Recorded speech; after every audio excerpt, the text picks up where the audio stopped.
So the context of my project was about how human disturbances are affecting threatened species.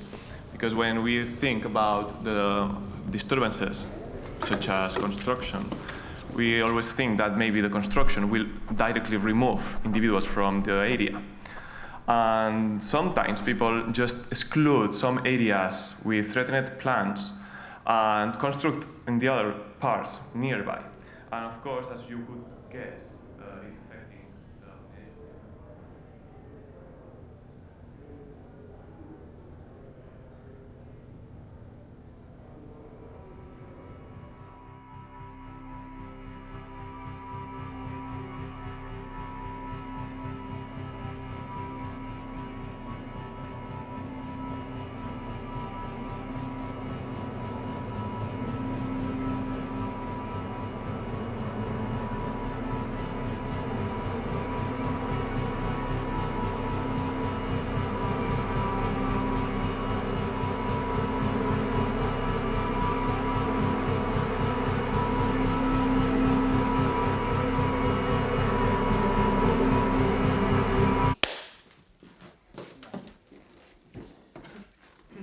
¿Cómo sería un mundo sin polinizadores?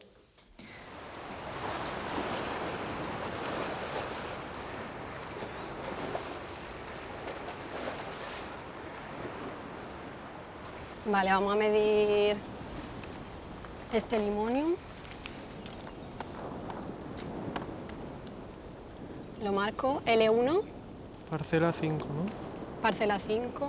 Hoy día. 22. Una colias. Es hembra. La podemos ver por toda la isla realmente, porque se alimenta de muchísimas plantas. Una Cleopatra. Ah, venga, vamos.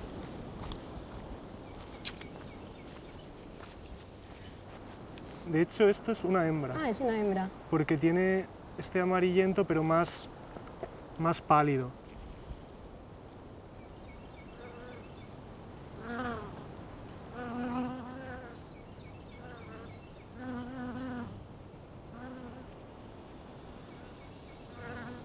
Rafa, tú viniste aquí, ¿no?, la semana pasada a ver cómo estaba esta población de polinizadores. Sí, yo esta zona me la conozco bastante bien y tiene la característica de que aquí tenemos unas comunidades de limonium que aún se pueden observar en flor y aún se observa bastante actividad, la verdad. Es cierto que las comunidades de polinizadores en el Mediterráneo están mucho menos estudiadas y sobre todo parece que hay como una gran preocupación por las abejas, por las mariposas, pero hay muchos más insectos que son polinizadores que no están siendo estudiados y son muy importantes para las comunidades y los ecosistemas. Al menos hasta finales del siglo pasado todo se centró en la apis mellifera, ¿no?, la abeja de la miel. Sí. Quizá también pues por la característica que tiene de que es una especie doméstica que tiene interés comercial. Claro. Pero, y eso quizá a la gente le ha llegado más, o sea, cuando hablas con gente de la calle y les preguntas, bueno, o sea, hablas sobre el tema de la crisis de los polinizadores, el declive de las poblaciones y todo, instantáneamente a la gente le viene la imagen de la abeja de la miel, como Claro. está en ese imaginario colectivo, ¿no? Claro, moscas, escarabajos, avispas, son insectos que están polinizando. Por ejemplo, aquí hemos visto la megascolia, una de las avispas más grandes de Europa que efectivamente está polinizando. Sobre todo en las 2 últimas décadas es donde se está haciendo más énfasis cada vez más, ¿no?, como en recuperar la importancia ecológica de todas estas otras especies. Que el apis mellifera pues, es importante, es un muy buen polinizador porque es muy eficiente, es una especie muy generalista, pero no podemos depender únicamente de la polinización de apis mellifera, necesitamos a todas, o sea, es todo el sistema. Si hay una pieza del sistema que falla, todo se va a colapsar.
La destrucción del hábitat es otro de los procesos o de las causas de este declive de polinizadores. Más del 40% de la superficie terrestre del planeta está modificada, ¿sí? Se ha destruido hábitat o se fragmentan los hábitats, y en estas condiciones los polinizadores no tienen lugares donde nidificar, por ejemplo, y donde obtener recursos alimenticios. Las poblaciones de insectos en general están experimentando fuertes declives. Un artículo publicado en 2019, recientemente, ha revelado que una gran proporción de insectos está disminuyendo y prevén que el 40% de las especies pueden extinguirse en las próximas décadas. Los principales grupos que están disminuyendo son las mariposas, o sea, los lepidópteros, los himenópteros, que incluyen las abejas, las avispas y hormigas, y los coleópteros, o sea, los escarabajos.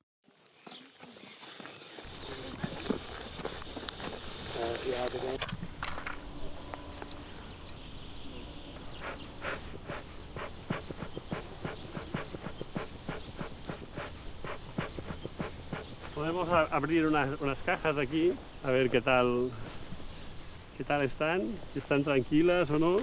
Este es una top bar, una colmena que se está utilizando mucho en África, que estamos probando aquí. No fuera cosa que con el cambio climático tengamos un clima mucho más cálido dentro de unos años. Hace unos años, según los apicultores estos más mayores, dicen que los rendimientos por caja de producir miel eran mucho más grandes que ahora. Mira, aquí tenemos un panal hecho totalmente de forma natural, no es un panal artificial, que a veces los apicultores sí que ya ponen una lámina de cera. Yo intento que ellas hagan su propia lámina de la forma que quieran y con el tamaño de celda que quieran. Aquí vemos que hay unas reservas de miel. Por supuesto no se los va a tocar porque esto será el alimento de este verano. Ellas siempre mantienen una temperatura constante de unos 34 grados. Ahora, como estamos en verano, abrir no les genera ningún estrés. Por eso las ves tan tranquilas. Ahora no las estamos molestando, no les estamos enfriando la caja.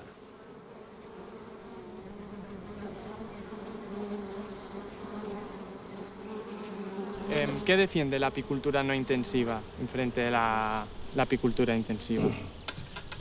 Sobre todo defiende que las abejas puedan seguir con su ciclo más natural, ¿no? Que tú tienes abejas porque realmente te gusta tener abejas y disfrutas con ellas. El objetivo de producir miel ya no es un objetivo único, sino que puede incluso ser un objetivo secundario, de producir miel para la venta o lo que sea. ¿Y qué problema ha supuesto la varroa destructor para...?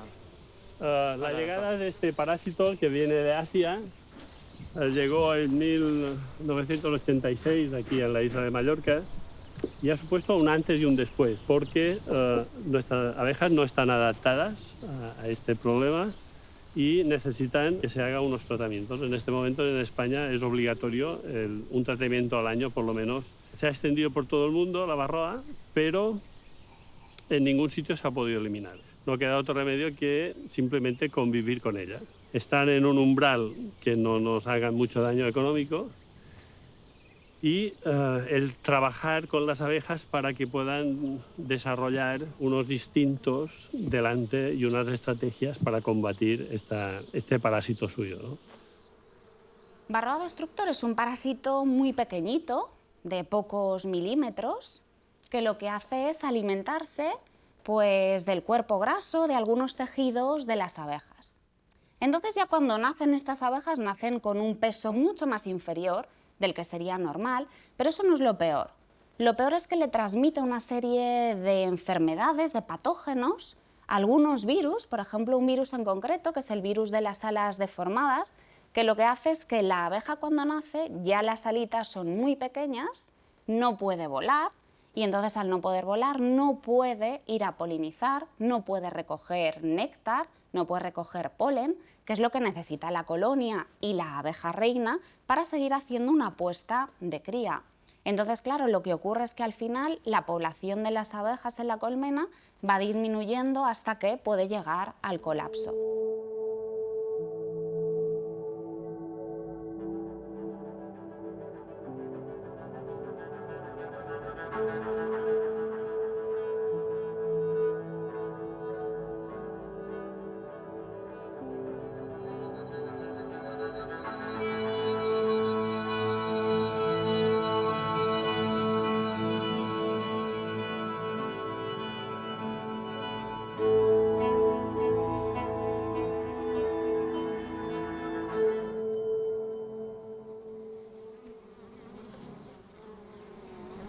Y en el caso de la Vespa velutina, Por supuesto, en donde ha llegado fuerte ha sido y es y será un problema muy grave, porque se desarrolla con mucha rapidez, ataca muchísimo a las abejas.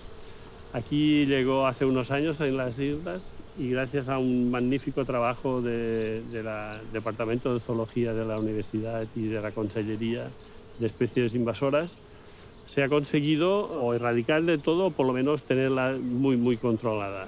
En este momento aquí no es ningún problema, pero lo será porque el trasvase de mercancías de un sitio a otro hace que la velutina sea muy fácil de transportar de un sitio a otro por el hombre. Las especies exóticas invasoras son la segunda causa de desaparición de especies y en el caso concreto de las islas o de los ecosistemas aislados es la primera causa de desaparición. En el caso concreto de la avispa asiática, lo que hace es depredar, bueno, es una depredadora fabulosa y lo que hace es depredar, caza al vuelo a los polinizadores. Se conoce más el impacto que tiene sobre las colmenas de abejas porque, claro, para ella es como ir a un buffet libre, ¿no? Tienes ahí en una colmena la entrada y salida constante de abejas, entonces es mucho más sencillo ir a una colmena y cazar ahí que no irse por el bosque y buscar, por ejemplo, algunos polinizadores silvestres. Entonces, además, es mucho más fácil estudiar el impacto sobre estas aglomeraciones de abejas que no sobre otros polinizadores, pero se tiene constancia del impacto no solo sobre las abejas de la miel, sino de otros polinizadores.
Los monocultivos, que son grandes extensiones de terreno con una sola planta, lo que hacen es disminuir la diversidad de polinizadores, debido a que hay falta de recursos florales.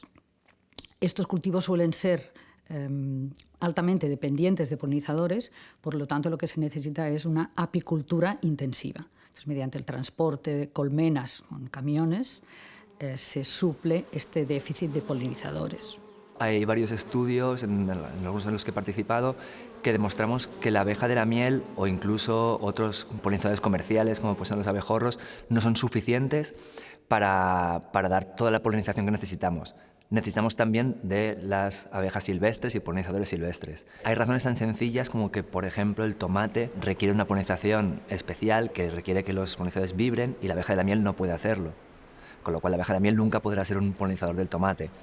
Hay cultivos como el aguacate o el mango que dependen de especies de abejas solitarias o de moscas, Entonces, la abeja de la miel no podría hacer la función que estos insectos polinizadores hacen. Si bien es cierto que en las zonas más humanizadas se ha encontrado un declive de abejas consistente, hay muy pocas especies de abejas que se han extinguido totalmente, al menos aquí en España. Lo cual quiere decir que estas poblaciones, con un paisaje bien manejado, con una inversión en conservación, pueden remontar. Entonces, tenemos la señal de alarma, tenemos el diagnóstico claro y es el momento de actuar porque es una situación donde aún podemos hacer algo. De aquí a lo mejor 10 o 20 años, quizá ya sea demasiado tarde. Con la intensificación de la agricultura se están utilizando muchos más pesticidas, como su nombre indica, son para evitar lo que algunos humanos denominan pestes, que desde el ámbito científico también queremos aclarar que de peste pues no tiene nada realmente. Son otros animales que no interesan en ese caso concreto de agricultura, o otras plantas que tampoco interesan y se denominan tradicionalmente malas hierbas, cuando en realidad tienen su función también en los ecosistemas. El uso de pesticidas afecta de manera significativa a los polinizadores. Los insecticidas están elaborados para matar insectos y, entre otros insectos, matan también polinizadores. Por lo tanto, tienen un efecto nefasto sobre el proceso de polinización.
El 70% de los cultivos en España son dependientes de los polinizadores, altamente dependientes de los polinizadores, según datos del Ministerio de Agricultura.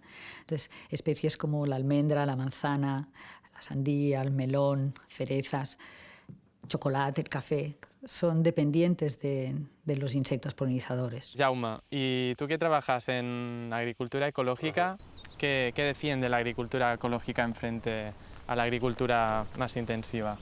Bueno, la agricultura ecológica, bajo mi punto de vista, lo que busca es producir productos de alta calidad, a la vez que mira de favorecer la diversidad biológica y ecológica de los sistemas donde se desarrolla. Y lo que mira es de aprovechar los recursos del lugar, no depender de los recursos externos y también el limitar el uso de pesticidas, herbicidas. ¿Qué papel tienen los polinizadores en el caso del cultivo del algarrobo, por ejemplo? En el caso del algarrobo es indispensable los polinizadores. Vale. Y además, en este caso, sobre todo son los polinizadores silvestres, ya que más del 50% de los polinizadores son especies silvestres. Entonces, aquí lo que miramos es de mantener sobre todo las especies silvestres, por ejemplo, en los bordes de los campos o de los caminos, pues miramos de mantener las hierbas ruderales para favorecer la presencia de estos polinizadores silvestres que favorecen mucho la polinización en el cultivo. Además, en un estudio preliminar que estamos haciendo ahora con el algarrobo en la isla de Mallorca, hemos encontrado que los cultivos que tienen un manejo ecológico tienen una mayor tasa de visitas de polinizadores silvestres que los que no lo tienen, los que tienen un manejo convencional. Este estudio aún está en marcha y seguiremos recogiendo más datos en diferentes años y veremos cómo esto afecta a la producción del algarrobo. Entonces, ¿crees que sería importante replantear el modelo agrícola, que se controlen un poco más el uso de pesticidas, herbicidas, el mantenimiento de la flora y la fauna silvestre? Si crees que sería interesante y que beneficiaría a la producción agrícola.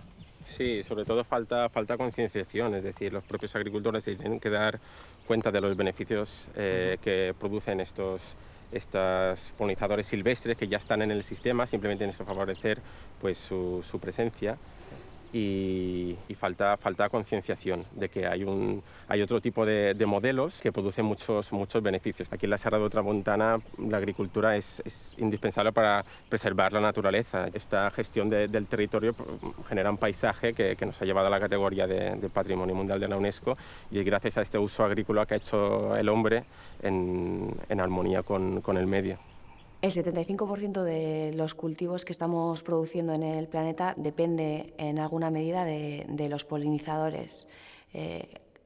La superficie ocupada por estos cultivos que dependen de polinizadores ha aumentado muchísimo en las últimas décadas, de manera que cada vez los polinizadores son más importantes para la producción agrícola y cada vez más estamos destrozando los hábitats que los soportan, con lo cual hay muchos lugares donde nos encontramos con que hay un déficit de polinización.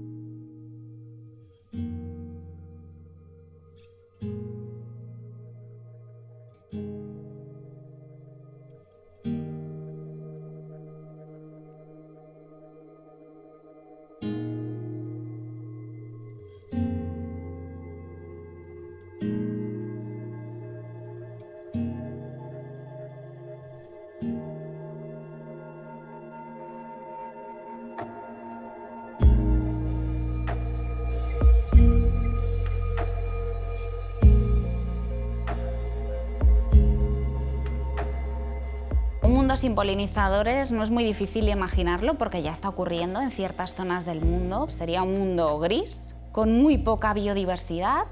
Pero bueno, yo creo que podemos revertir este futuro y no llegar a esta situación que ya se está viviendo en muchas zonas del mundo. Para ello hay que tomar conciencia de el papel fundamental silencioso que hacen estos pequeños insectos y que realmente, si van desapareciendo, pueden poner en jaque la seguridad alimentaria a nivel mundial, y no solo eso, sino la naturaleza tal y como la conocemos. La biodiversidad es diversa gracias a la función que tienen estos polinizadores.